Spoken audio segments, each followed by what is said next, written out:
what's up, people? It's me again with another video. You see, these days that I was in bed, crippled and everything, you know, I was watching the YouTube channels, the Extra Hobo Witnesses channels. I was watching the judicial committee, judicial committee, like what that is. I'm sorry if I mispronounced it, but I'm pretty sure you guys know what I'm talking about. It's kind of like a little religious court that Jehovah's Witnesses have, like on the you see, because they think they could judge people and get away with it. So say I'm a Jehovah's Witness and I committed a sin, and they find out that I committed a sin, or I was getting drunk, or I slept with so and so, and they found out. So they do that. They create this little judicial committee thing. Come on. So they create this little court. They get the elders from the congregation, and they'll sit right there with you, and they'll present you the so-called evidence with no witnesses. It's terrible. But you see, when we blame them for something, they want two witnesses. You see, but on their side, they don't want no two witnesses. You see, so it's crazy. I was watching them in the stories and everything else, and it's very. They use a lot of Bible verses, but the ones that are on this side, like myself, that are against their teachings and everything else, these people have already contradicted themselves, like even with the Bible, with their own Bible. You see, these people, I noticed in the videos on the committees, I noticed that they just want to honor and glorify the governing body, those 7, 8, 9 men in New York. They think that they are so anointed, so wonderful, so great. That's what they think, right? But the Bible says we should not put our trust in men or nobles, right? That's what the Bible says. The Bible says many things. The Bible talks about congregation. The Bible talks about a lot of things. So basically, when you stop disagreeing with them, they could even put you in the little courtroom that they have going on. The rules that they make up and all this stuff, right? And they try to twist the scriptures to make it seem that this is what it says right here. But someone with knowledge will refute that and completely will say the real truth behind the scriptures. Man, there's a lot to say about those little committees, little courts that they try to like put themselves in the seat of Moses with all these laws and all kinds of crap, right? So they will honor the leaders. Like, you see, like without them, there's nothing, right? You see, their literature, they have been asked questions. Is the literature that they have, if it's inspired? And they say yes, it's inspired, just like the Bible. And as we can see in other publications, people that have studied the publications and all the lies that they have foretold in all these decades, and all the breaking up of the families and everything else, right?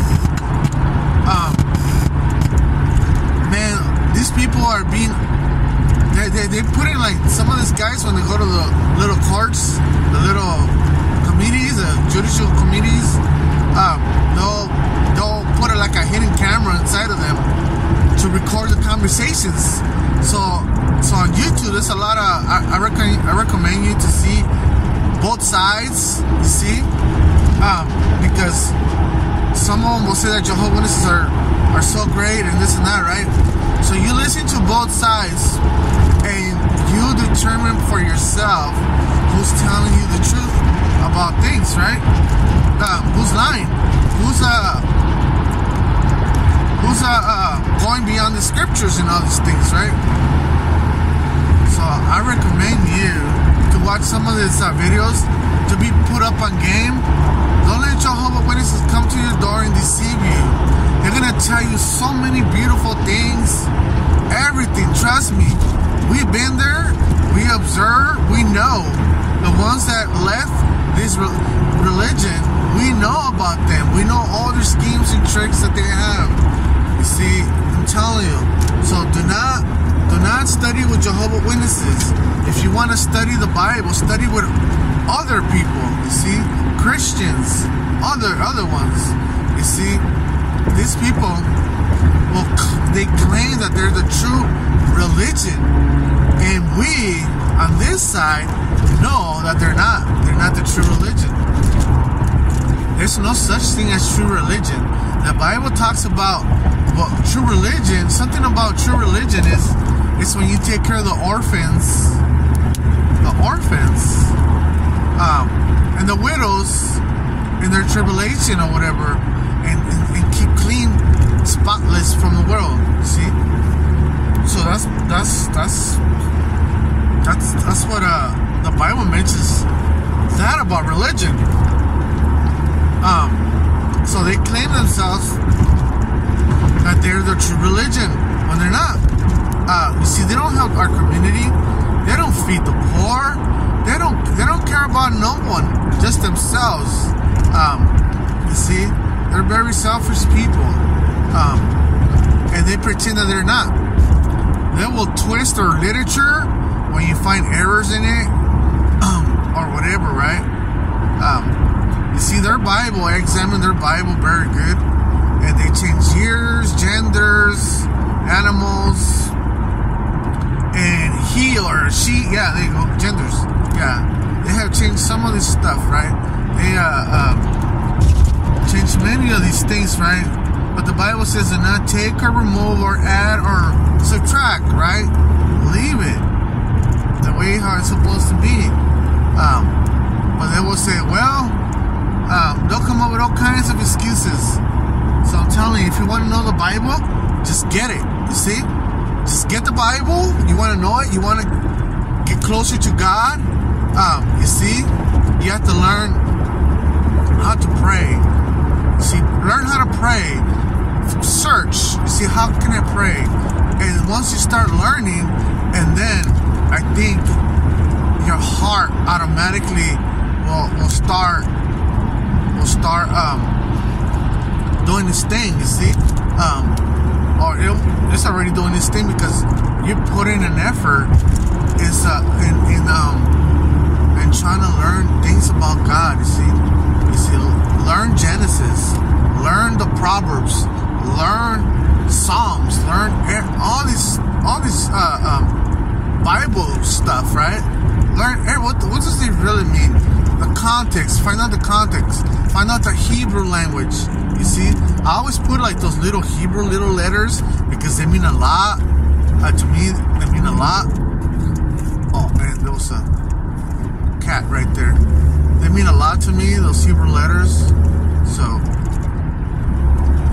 yeah, because when God spoke, He created everything. What kind of language did He use?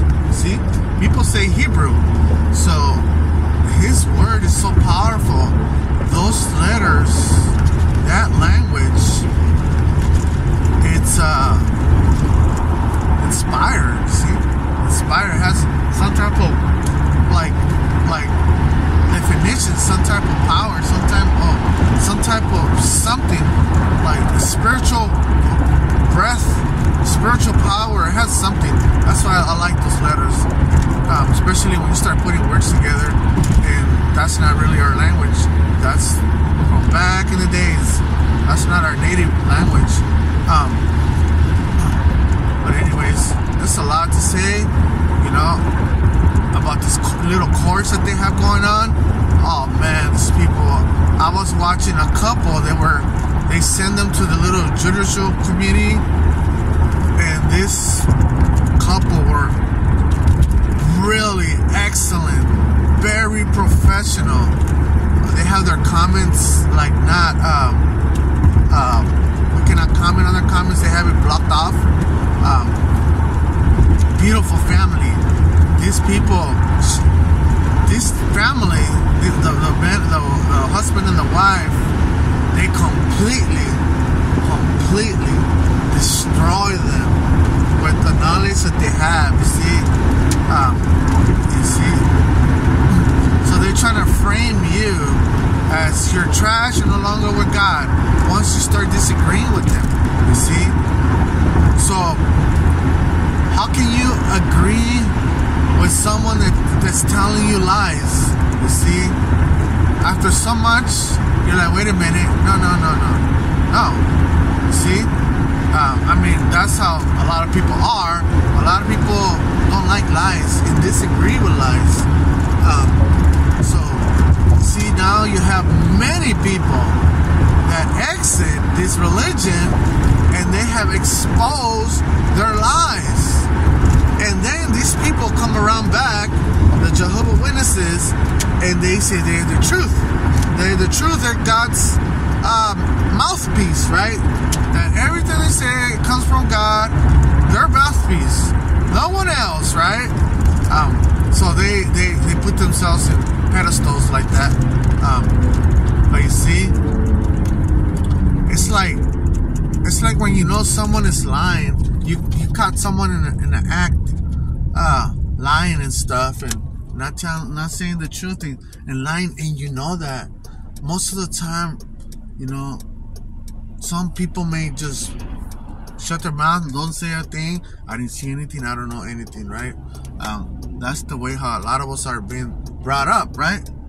But you see, when it comes down to religious things, about the Bible, God, and all these things, we are entitled to speak the truth about these things.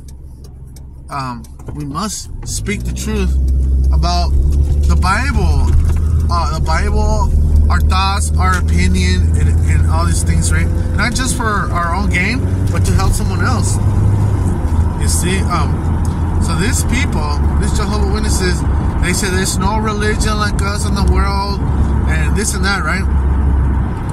Look at how well we're unified, united, and this and that, right?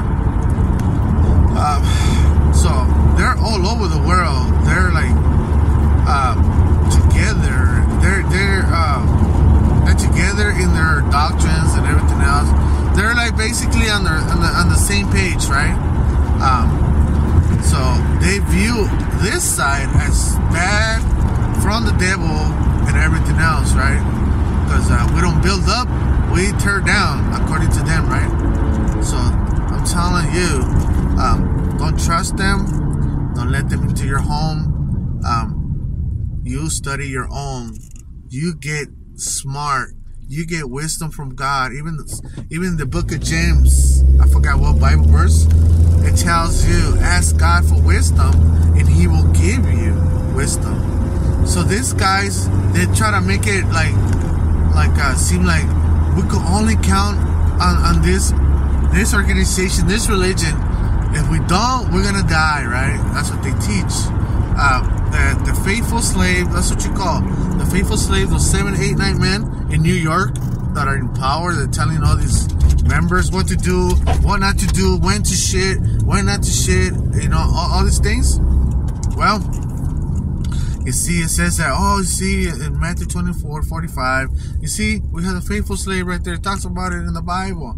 But you see how they move the scriptures and they twist things to make it seem that they're the only ones that they're so great, and because of them, this and that.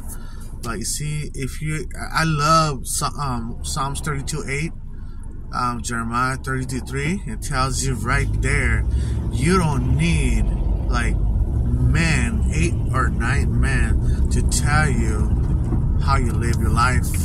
You see, the Bible itself will tell you how to live your life. You see, like for instance, if you seek in God in Jeremiah 33:3, you have to search for His face, right? Search for His face, search for His ways, and what will help you is the Bible. So in Jeremiah 33:3, it's telling me that God will show you some amazing things. You see, some amazing things. Not a religion.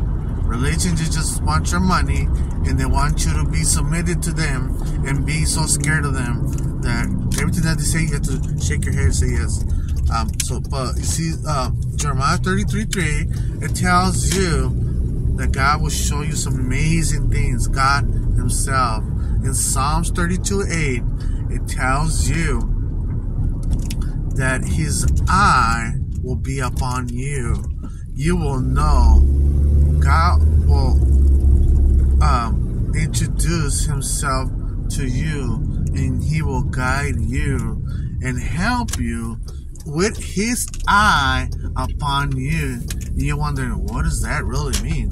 It means that God's going to help you. He's going to direct you, even with your own eyes. It's going to direct you and help you. Alright guys, I'm here. I got to drop something off. I'll be back. Alright.